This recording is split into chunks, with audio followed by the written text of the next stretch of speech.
Welcome back to my channel जी। मेरे हाथ में ना आईएससी अकाउंट्स 2025 का पेपर है। आईएससी अकाउंट्स 2025 का पेपर है। मैं ये वीडियो बना रहा हूँ। अब सीबीएसई का 26 को पेपर होना है, ठीक है। सीबीएसई का 26 को पेपर होना है। ये पेपर ना बहुत बहुत ज्यादा टफ, बहुत लेंदी, मतलब भाई एक्सट्रीम लेवल बनाया बोर्ड ने, ठीक है। मैं किसी भी बोर्ड को क्रिटिसाइज नहीं करने के लिए वीडियो बना रहा या कुछ भी। I am just giving my honest opinion कि यार अब मैं सीबीएसई वाले बच्चों के लिए उस तरह से कर सकूं कि हाँ, अगर डिफिकल्टी लेवल आ जाए तो हम अचीव कर सके, ठीक है ना। कि अगर हम उस सिचुएशन में चले गए, पेपर बहुत गंदा आ गया, अब हम इसी चीज का एक्सपेक्ट करते हैं। जैसे अकाउंट्स का मेरे जितने भी स्टूडेंट्स मेरे पास पढ़े हैं, सब बेस्ट टू बेस्ट। ऐसा नहीं कहूंगा कि कोई बच्चा पढ़ने वाला नहीं था, सबने बहुत बहुत मेहनत करी है। I am saluting all of them. सबने बहुत बहुत मेहनत करी है। पेपर बहुत लेंदी गया, बहुत ज्यादा ओवर लेंदी जिसको बोलते हैं ना, वो पेपर है। पेपर कह लो डिफिकल्ट, ट्रिकी पेपर, ट्रिकी से भी ट्रिकी, अच्छा सा डीपली, 2 बार टीचर्स को भी सोचना पड़ेगा, ठीक है। तो अब मेरा ये वीडियो बनाने का जस्ट एम है कि मैं अपने सीबीएसई वाले बच्चों को बता सकूं कि भैया देखो, तुम्हारा 26 को पेपर है, कुछ भी हो सकता है, पेपर घूम सकता है। हम उसी प्रोबेबिलिटी पे चलेंगे कि भाई पेपर घूम सकता है। हमें एक्सपेक्टेड है कि क्वेश्चंस मिक्स हो सकते हैं। एडमिशन में थोड़ा रिटायरमेंट का पार्ट डाल देंगे, डेथ में थोड़ा सा P&L एप्रो को यूज कर लेंगे, मिक्सेशन जा सकती है, ठीक है। तो इस पेपर की मैं आंसर स्कीम शुरू कर रहा हूं, आंसर्स दे रहा हूं आपको, साथ साथ सॉल्विंग दिखा रहा हूं। I am not giving only कि एमसीक्यू टिक ऐसे ये आंसर है, सॉल्विंग दिखा रहा हूं साथ साथ, ताकि उस चीज को हम प्रैक्टिस कर सके और हमारी रिवीजन हो जाए पेपर की भी, हमारे सीबीएसई एग्जाम के लिए, ठीक है। सबसे पहला क्वेश्चन मेरे सामने है, Shiv Ravi and Roshan are partners in a firm following the fixed capital method. देखो बच्चों, अब ना ये जो बोर्ड्स हैं, ये आप लोगों का दिमाग जज कर रहे हैं, ये आप लोगों की कॉम्पिटेंसी लेवल, आप लोगों का अंडरस्टैंडिंग लेवल जज कर रहे हैं। ये पूरा क्वेश्चन पढ़ लो, ठीक है। शिव रवि वाला क्वेश्चन है, पूरा का पूरा आप क्वेश्चन पढ़ सकते हो, ठीक है जी। इसमें इन्होंने हमें ना बस कुछ नहीं किया, इसमें इन्होंने हमें जस्ट दे दिया 3 पार्टनर्स, शिव है और उसने ड्राइंग किया, रवि है उसने ड्राइंग किया, एक रोशन है। ध्यान से देखना, मैं आप लोगों को क्या ट्रिक सिखाने जा रहा हूं, ध्यान से देखना। एक पार्टनर है रोशन, उसने विड्रॉ करे 12,000 from his capital, 12,000 from his capital. मेरी बात ध्यान से सुनना, 3-3 घंटे के पेपरों को जैसे एमसीक्यूज में उलझ जाते हैं ना, आप लोग एक एमसीक्यू में 10 मिनट लगा के रखोगे, कैसे करें, वो नहीं करना। ट्रिक सिखा रहा हूं कि फटाफट 1-1 सेकंड में हो जाए। रोशन विड्रॉ 12,000 फ्रॉम हिज कैपिटल। अगर कभी भी पार्टनर अपनी कैपिटल से विड्रॉ करता है तो उस पर आईओडी नहीं लगता। कभी भी पार्टनर कैपिटल से विड्रॉ करेगा तो आईओडी नहीं लगेगा, मतलब रोशन का निल है, तो मतलब बी ऑप्शन। मुझे शिव और रवि का निकालना ही नहीं है, ठीक है, समझे। रोशन का निल है, कैसे? क्योंकि उसने अपनी कैपिटल से विड्रॉ करा, ठीक है जी। To value the goodwill of a partnership firm at the time of reconstitution, हमें अपनी फर्म की गुडविल को वैल्यू करना है। Which in the following items add back करना है। ऐसी क्या चीज है ऐड बैक करूं, ध्यान से देखना। मेरी क्लोजिंग स्टॉक मैंने नीचे करी हुई थी, क्लोजिंग स्टॉक अंडर वैल्यू करी हुई है, उसको वापस ऊपर लाऊंगा। ऐड बैक करना मुझे, क्लोजिंग स्टॉक नीचे करी हुई थी मैंने गलती से, उसको वापस ऊपर ला रहा हूं। क्लोजिंग स्टॉक ये वापस ऊपर, तो इसका आंसर है मेरा under valuation of closing stock, ठीक है, समझ गए। देखो फटाफट में मैं आपको बता रहा हूं ताकि हम जल्दी जल्दी में पूरा पेपर एक बार निकालेंगे। मैं धीरे धीरे इसके पार्ट्स में सारी बनाऊंगा, आंसर की आप लोगों को मेरे साथ में समझना है। Read the following news item regarding issue of shares by TVS Supply Chain and answer the question that follows, ठीक है। TVS Supply Chain IPO subscribe 2.8 times, ठीक है, ओवर सब्सक्रिप्शन में चला गया।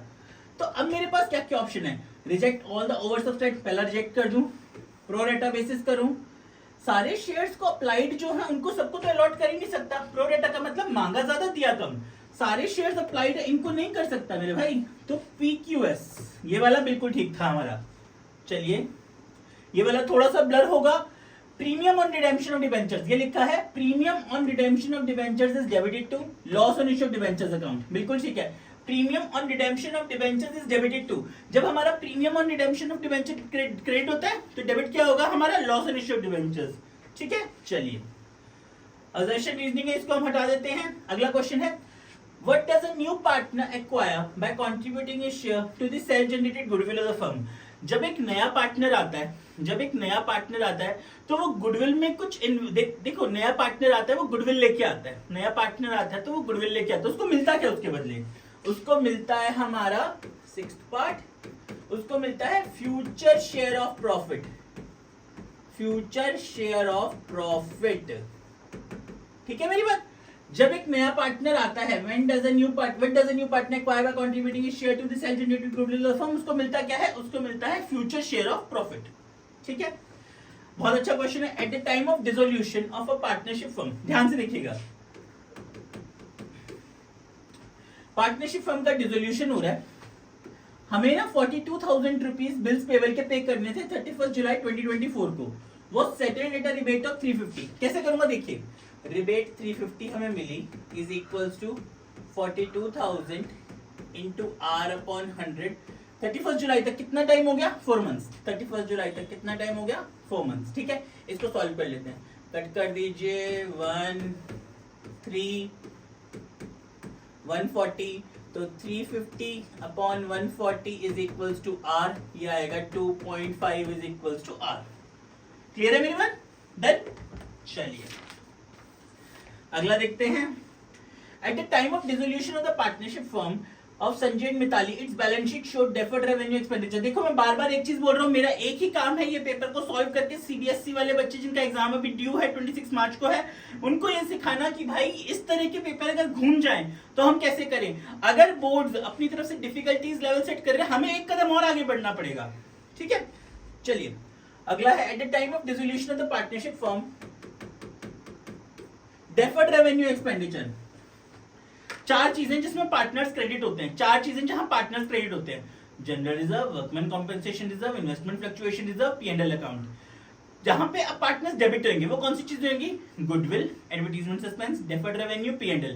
Goodwill, advertisement suspense, deferred revenue, P&L। ठीक है, चलिए इसमें देखते हैं डेफर्ड रेवेन्यू। डेफर्ड रेवेन्यू क्या करता है, पार्टनर्स को डेबिट करता है, तो एंट्री हो जाएगी संजय कैपिटल अकाउंट डेबिट, ठीक है, Mitali capital account debit to deferred revenue expenditure account. ठीक है जी, अब कितना है दोनों के बीच में रेशियो, 30,000 है, दोनों के बीच में रेशियो कितना है, 15-15 ले लेंगे, क्योंकि इक्वल। जब हमें कुछ नहीं पता तो हम रेशियो को क्या मान लेंगे, इक्वल। इन्होंने मुझे दिया, बोला डेफर्ड रेवेन्यू एक्सपेंडिचर है, उसकी जनरल एंट्री बनाओ, मैंने बना दी जी, Sanjay capital account debit, Mitali capital account debit to deferred revenue expenditure. चलिए फटाफट अगले पे देखते हैं। Read the following news item and answer the questions which follow in a strong display of innovation, IIT Kanpur वगैरह। ठीक है, और हमें बोला क्या है, mention the subhead under which patents, patents किस सबहेड में आते हैं, पेटेंट्स आते हैं हमारे टेंजिबल, पेटेंट्स आएंगे हमारे पीपीई हेड के, पीपीई हेड होता है ना हमारा, पीपी हेड एंड इंटेंजिबल वाला, उसमें इंटेंजिबल एसेट्स में पेटेंट्स क्या है, इंटेंजिबल एसेट्स। कोई एक और नाम बताना, give any one other item under the same subhead, give any one other item under the same subhead. और कौन सा हो सकता है, और है हमारा कॉपीराइट, ट्रेडमार्क, जो पेटेंट्स हेड में आए, पेटेंट्स हेड में और कौन सा आ सकता है, कॉपीराइट, ट्रेडमार्क, ये सारा। अगला क्वेश्चन आप लोगों के सिलेबस के लिए नहीं है।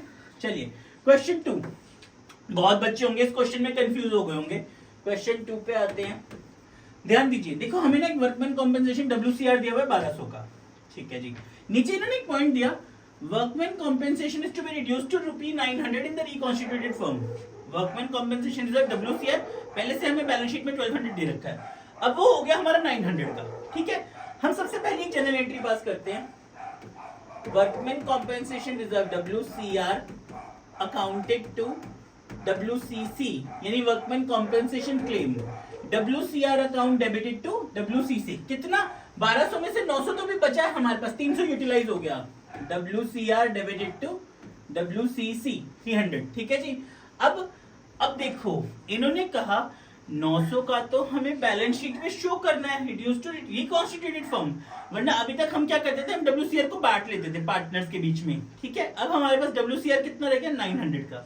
तो अब हम क्या करें, सेकंड पॉइंट देखो, ऐसी सिचुएशन जहां पे रिजर्व को हमें रिकॉन्स्टिट्यूटेड फर्म में शो करना है, ठीक है जी, हम उसको डिस्ट्रीब्यूट नहीं कर सकते, हमें शो करना है। तो अब क्या होगा, अब WCR जितना भी है हमारा 900 का, उसमें जो पार्टनर है हमारा सुजॉय, नया पार्टनर आ रहा है 1/4 शेयर, उसका बन गया 225।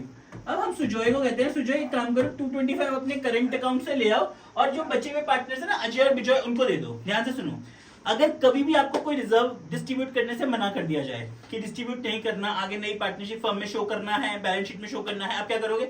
900 का रिजर्व बचा हुआ है हमारे पास, ठीक है, इंटू 1/4 225 क्या करेगा? सुजॉय लेके आएगा और अजय और बिजॉय को देगा। तो एंट्री क्या होगी हमारी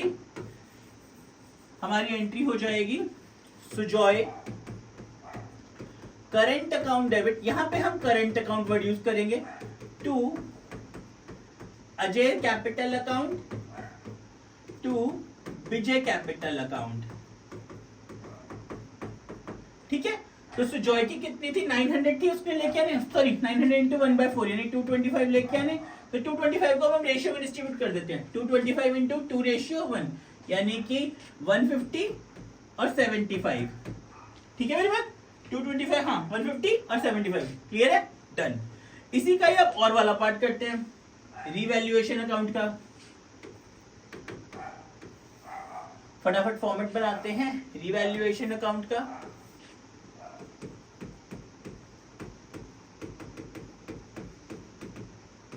डेबिट क्रेडिट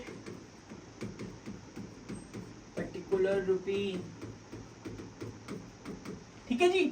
अब देखो ये पेपर करना एग्जाम से ना पहले एक बार इन पेपर की प्रैक्टिस जरूर करके जाना। मैं बार बार बोल रहा हूँ, पेपर अपना अकाउंट्स का सीबीएसई वाले बच्चों पेपर करने से अपने देने से पहले इसकी प्रैक्टिस एक बार जरूर करके जाना। इसको देखते हैं हम, Geeta and Meeta partners in a firm, हमें दे रखा है उनका रेशियो। ठीक है जी, सबसे पहला पॉइंट पढ़ते हैं, creditors include an amount of 5000 received as commission from Ajay. ठीक है, अरे भैया क्रेडिटर्स को वहां क्रेडिटर्स इंक्लूड, गलती से क्रेडिटर्स में 5000 ही डाल दिया कमीशन फ्रॉम अजय, हमने कहीं कमीशन ली होगी अजय से। ठीक है, हमने 5000 गलत डाल रखे। हम अपने आगे Geeta and Meeta and partners in a firm वाला क्वेश्चन कर रहे हैं, मैं इस क्वेश्चन का रिवैल बना रहा हूं, ध्यान से देखिएगा। सबसे पहला पॉइंट है creditors include an amount of ₹5000 received as commission. मैंने ना किसी से कमीशन ली और मैंने 5000 गलती से क्रेडिटर्स में डाल दिया, ली कमीशन 5000 क्रेडिटर्स में डाल दिया, तो बाय कमीशन क्रेडिटर्स करके यहाँ पे बेनिफिट है मेरा, क्योंकि क्रेडिटर्स कम हो गए ना। ठीक है, creditors include 1000 due to Nikhil paid by partner Geeta privately for which she is not to be reimbursed. एक पार्टनर ने क्या किया, 1000 दे दिए, किसी क्रेडिटर को 1000 दे दिए, मुझे नहीं देने उसको वापस। ठीक है, तो ये भी मेरा बेनिफिट हो गया। बाय क्रेडिटर ब्रैकेट में गीता लिख देता हूं, गीता ने बेनिफिट करा दिया 1000 का। ठीक है जी। The value of machinery over valued, कभी भी ओवर वैल्यूड हो कोई चीज, ओवर वैल्यूड हमारा नुकसान होता है। रिवैल्यूएशन बनाते टाइम बस एक छोटी सी चीज देखनी है, अगर आपकी फर्म को नुकसान हो रहा है तो आप डालोगे डेबिट साइड, लॉस हो रहा है, बेनिफिट हो रहा है क्रेडिट साइड। ठीक है, टू मशीनरी 20000 आ गई। ठीक है जी। Out of the total insurance premium paid 6000 is to be treated as prepaid. कभी भी आप प्रीपेड कर देते हो तो प्रीपेड इंश्योरेंस हमारा क्या है, हमारा बेनिफिट है। प्रीपेड इंश्योरेंस हमारा बेनिफिट है 6000। 20,000 for damages claimed by a customer had been disputed by the firm. It was agreed at 70% by a compromise. देखो मैंने सोचा हुआ था, बस ऐसे माइंड में बैलेंस शीट नहीं चढ़ाया हुआ, सोचा हुआ था मुझे किसी को 20,000 रुपए देने पड़ेंगे डैमेजेस के कस्टमर को। मेरा उससे सेटलमेंट हुआ कि भाई मैं तेरे को 70% दे दूंगा, मतलब 14,000 70,000 का 70% मुझे अभी भी देना पड़ रहा है। मैंने दिमाग में सोचा हुआ था कि मुझे 20, मैंने कोई प्रोविजन नहीं बनाया हुआ, पहले से देख लो डैमेजेस का मैंने कोई प्रोविजन नहीं बनाया हुआ, मैंने कुछ नहीं नोट किया हुआ। 20,000 का 70% मुझे कस्टमर्स को देना पड़ रहा है क्लेम का, डैमेजेस का। तो मैं क्या करूंगा, मेरा नुकसान हो रहा है, टू क्लेम फॉर डैमेजेस 14,000।